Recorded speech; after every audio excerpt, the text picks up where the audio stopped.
अध्यक्ष जी, ये बात सही है कि रेलवे में टेक्निकल लोगों को ज़्यादा इम्पोर्टेंस देनी चाहिए। मान्यवर मनोज झा जी ने भी कहा, सौरभ जी ने भी कहा और मान्यवर कई सांसदों का इस तरह का मत था कि ज़रूर इसमें टेक्निकल लोगों को, क्योंकि ये बहुत ही टेक्निकल ऑर्गेनाइजेशन है। आप चाहे ट्रैक सिस्टम देखो, मैन्युफैक्चरिंग देखो लोकोमोटिव्स की, चाहे कोचेस की मैन्युफैक्चरिंग देखो, इलेक्ट्रिकल सिस्टम देखो, चाहे सिग्नलिंग एंड टेलीकॉम का सिस्टम देखो, चाहे रेलवे के ऑपरेशंस को देखो, हर जगह टेक्निकल इम्पोर्टेंस, टेक्निकल वर्क होता है। इसीलिए माननीय प्रधानमंत्री जी ने एक विशेष निर्णय लेके गति शक्ति विश्वविद्यालय के नाम से एक बहुत ही महत्वपूर्ण सेंट्रल यूनिवर्सिटी बनाई है, जिससे कि रेलवे के टेक्निकल सब्जेक्ट्स के बारे में रिसर्च हो सके, ट्रेनिंग हो सके और अच्छे से अच्छे ट्रेंड लोगों को रेलवे में ज़्यादा से ज़्यादा लाया जा सके। ये उस महत्वपूर्ण निर्णय का परिणाम है कि आज रेलवे में एक नया कॉन्फिडेंस आ रहा है, एक नए तरीके से काम करने की पद्धति आ रही है। एम्प्लॉयमेंट की बात करें, एम्प्लॉयमेंट में मैं बहुत स्पष्ट तौर पे बताना चाहूँगा, कई मान्य सांसदों ने आज कहा कि एम्प्लॉयमेंट के लिए, रिक्रूटमेंट के लिए कुछ नहीं किया गया। मैं सबके नाम इंडिविजुअली सबके मैंने नोट्स रखे हैं, लेकिन आपको मैं बताना चाहूँगा कि यूपीए की सरकार में जहां 4,11,000 लोगों को रोजगार दिया गया था रेलवे में, एनडीए की सरकार में 5,02,000 लोगों को रोजगार दिया गया। और अध्यक्ष जी, जो एग्जाम कराए गए, अभी हाल ही में 2 एग्जाम कंप्लीट हुए, रामजी लाल सुमन जी नहीं है, वो कहते हैं कि एग्जाम ही नहीं हुए, शायद वो परिस्थितियों से वाकिफ नहीं है, उनकी टीम ने उनको ब्रीफ नहीं किया होगा। एक एग्जाम था ग्रुप डी का एग्जाम, 1,26,00,000 कैंडिडेट्स उसमें बैठे, 68 दिन तक एग्जाम चला, 133 शिफ्टों में एग्जाम हुआ, 211 शहरों में 726 सेंटर्स में एग्जाम हुआ, 15 भाषाओं में, 15 लैंग्वेजेस में ये एग्जाम हुआ। कहीं पे कोई प्रॉब्लम नहीं, कोई पेपर लीक का इश्यू नहीं, एग्जाम बहुत कंफर्टेबली, स्मूथ, ट्रांसपेरेंट तरीके से हुआ।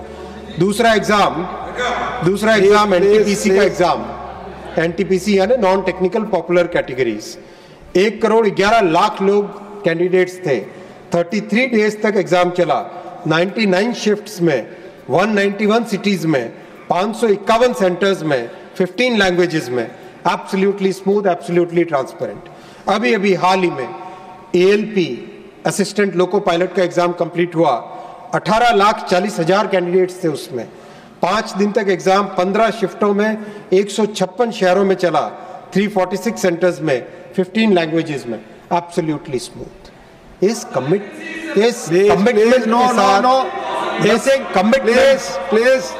कमिटमेंट के साथ हम काम कर रहे हैं अध्यक्ष जी, सभापति महोदय, इस कमिटमेंट के साथ काम कर रहे हैं और इस कमिटमेंट को बरकरार रखेंगे। कंप्लीट फोकस के साथ रेलवे के एम्प्लॉइज की ट्रेनिंग, कैपेसिटी बिल्डिंग की बात भी आई। आई गॉट प्लेटफॉर्म पे मैक्सिमम रजिस्ट्रेशन और मैक्सिमम कैपेसिटी बिल्डिंग के लिए एक बहुत बड़ा प्लेटफॉर्म बना है, जिसमें लाखों कोर्सेज हैं। उस प्लेटफॉर्म पे मैक्सिमम जो एनरोलमेंट हुआ है वो रेलवे के एम्प्लॉइज का हुआ है, और जो मैक्सिमम कोर्सेज ले रहे हैं वो भी रेलवे के एम्प्लॉइज ले रहे हैं। उनको लगातार ट्रेनिंग दी जा रही है, लगातार कोर्स करिकुलम को अपडेट किया जा रहा है और जितना हो सके प्रैक्टिकल कोर्स को रखा जा रहा है।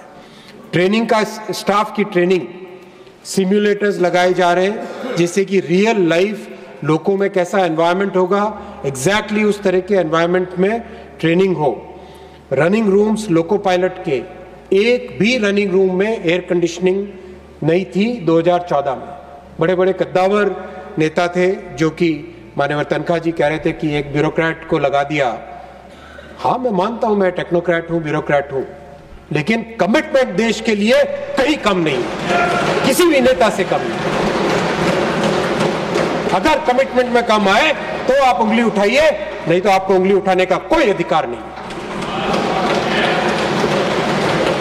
आज माननीय सभापति जी 558 रनिंग रूम लोको पायलट्स के 100% एयर कंडीशनड हो गए। किसी भी लोको में एक भी जगह पर कोई एक भी टॉयलेट नहीं होती थी किसी कैब में। हमारी महिला लोको पायलट्स की समस्या आप सोचिए कितनी बड़ी होती होगी।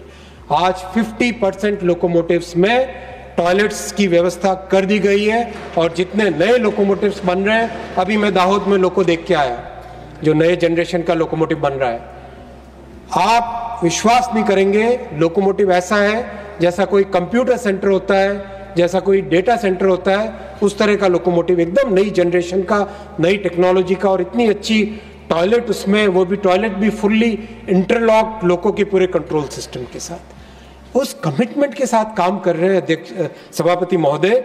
मोदी जी का जो कमिटमेंट है महिला शक्ति के लिए, हमारे समाज के हर वर्ग के लिए, उस कमिटमेंट को आज दुनिया सराह रही है।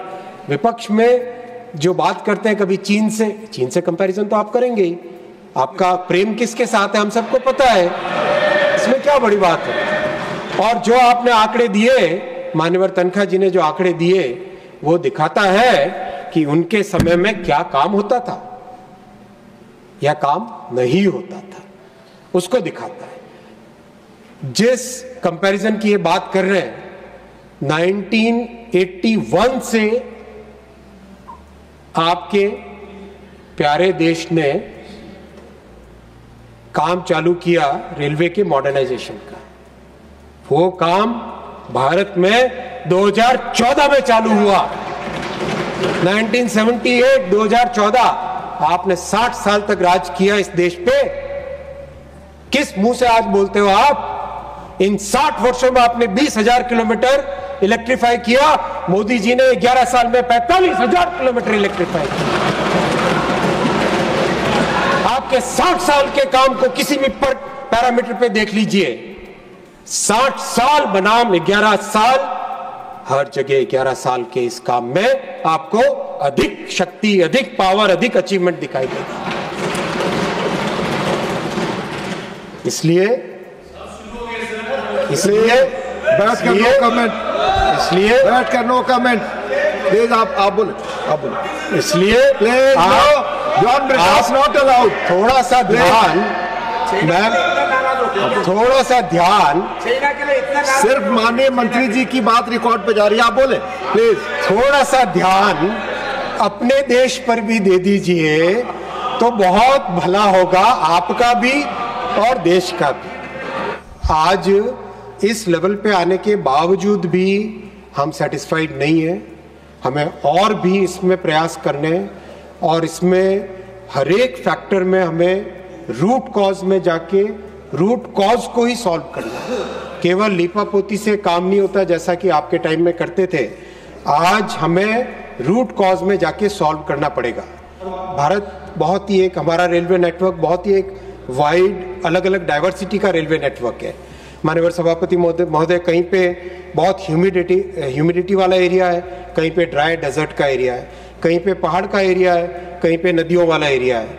इन सब चीज़ों को ध्यान में रख के सारे फीचर्स को डिवाइस में लाना, ये हमारे सामने जिम्मेदारी थी। उस जिम्मेदारी को पूरा किया। 2021 से लेके 2024 के बीच में 3 साल लगे। हर तरह के फीचर्स, हर पर्टिकुलर सिचुएशन में उसको टेस्ट किया और 16 जुलाई 2024 को कवच का वर्जन 4.0 फाइनली RDSO ने अप्रूव किया।